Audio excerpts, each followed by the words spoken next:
let's start with the food. Dati po, yung mga pagkain, yung raw food products, tama? Binibid nyo po yan, it's under goods. And after yung manalo sa bidding, dinadala po yung raw food products, meat, poultry, vegetables, fish, etc.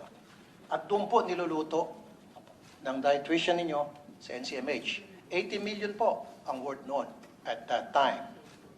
Now, ano pong ginawa nitong si Azucena at si Cuyos? Alam niyo po ito. But anyway, sasabihin ko rin sa inyo. Ang ginawa po nila, in-outsource po yung bidding para sa food. One. Number two, nung in-outsource po nila yung bidding for the food, biniyak-biyak po nila yung kontrata na dapat isang kontrata yon. One contract for food, biniyak nila sa breakfast, lunch, and dinner under one contract, which is wrong. Number two, matapos nila ma-outsource yung sa food, 3 years contract. Biniding po yung first year. Succeeding year, second year, third year, wala na pong bidding. Kasi nga po, nilagay nila sa services. They go around with it, the system. Sa second year, renewal na lamang, Mr. Chair. Third year, renewal na lamang. At pwedeng pataasan na ng presyo dahil nga hindi na bidding, renewal na lamang. From 80 million, now it goes up to 250 million.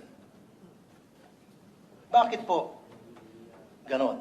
Alam naman po natin na napakahalaga yung pagkain para sa mga pasyente. Kailangan po yan para sa kanilang kalusugan, para sila po'y mapagaling.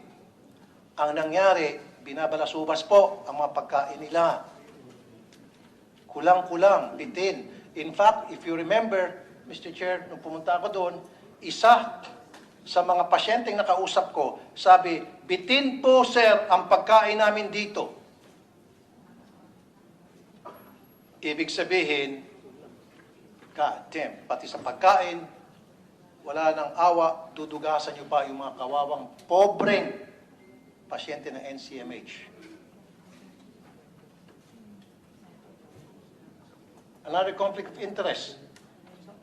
Sunshine recovery. You know what is sunshine recovery? Alam niyo kung sino may-ari ito? It's a group of doctors. Exactly. And you know that that's conflict of interest. And why do you allow it? And why did you allow it? It's conflict of interest sapagkat this is a psychiatric facility owned by Reyes, Cuyos, and Avila. Did mo? I'll produce a record Yes, later sir. on. Kindly, sir. Yes. So, bakit po inaalaw ito na mangyari itong conflict of interest? Why did you allow it? Sir, just to answer your allegation, sir.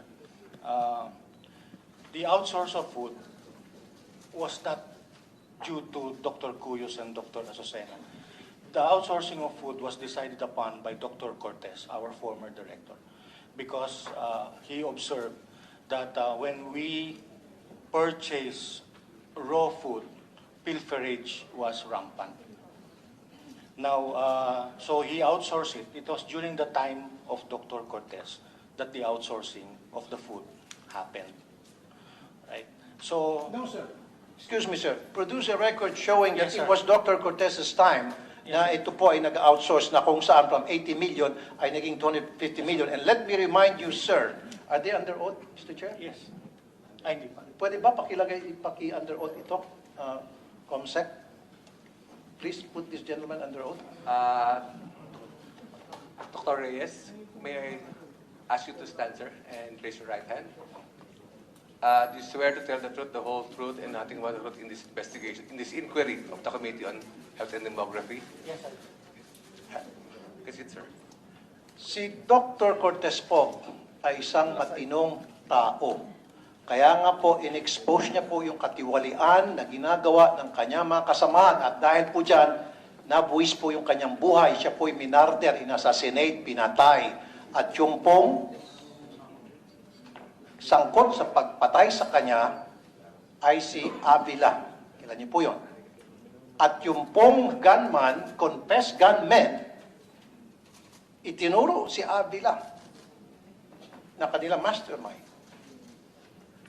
At kasama po sa mga kinasuhan dito, isa na ay itong si Dr. Beverly Azucena. Now, you're telling me itong questionable na pag-outsource ng pagkain ay kagagawan ni Dr. Cortez na kung saan from 80 million lumundag sa 250 million, going up to 300 million pa siguro. Kagagawan ni Dr. Cortez? Now, nakakalungkot po, nagagamitin mo po yung pangalan ni Dr. Cortez, patay na po siya at wala na ho siyang kakayahan na idepensa pasinungalingan yung anuman allegations meron kayo against him now. And I know na kaya niyo pong manipulahin nila, not you. But there are certain people there na kaya manipulahin yung mga dokumentong palabasin na si Dr. Cortez ang may kagagawan kahit na hindi siya. And wala na po siyang kakayahan magdepensa para i-deny because he's dead.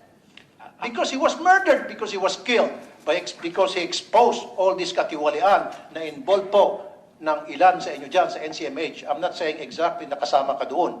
Etong mga pasyente na sinasabi niyong binibigyan niya ng mga pagkain, no?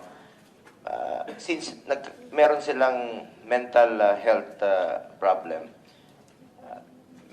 meron bang nakakareklamo ba sila? Yes, sir. Yes, Mr. Chair. I don't think so. Yes po. I beg to disagree. There No, are- sorry, Mr. Chair. No, you know better. Ang mga mental health patients, they're considered as forgotten, even by their families, except doon po sa mga nasa pay ward. Mr. Chair, they know that. Now, these people are voiceless. Wala silang boses. Hindi sila makapagreklamo. And as such, they're being abused. But now, I'm telling you, Mr. Reyes, meron silang boses at yung boses nila nakabibingi. At ang boses nila ay Senado. I'll make sure of that.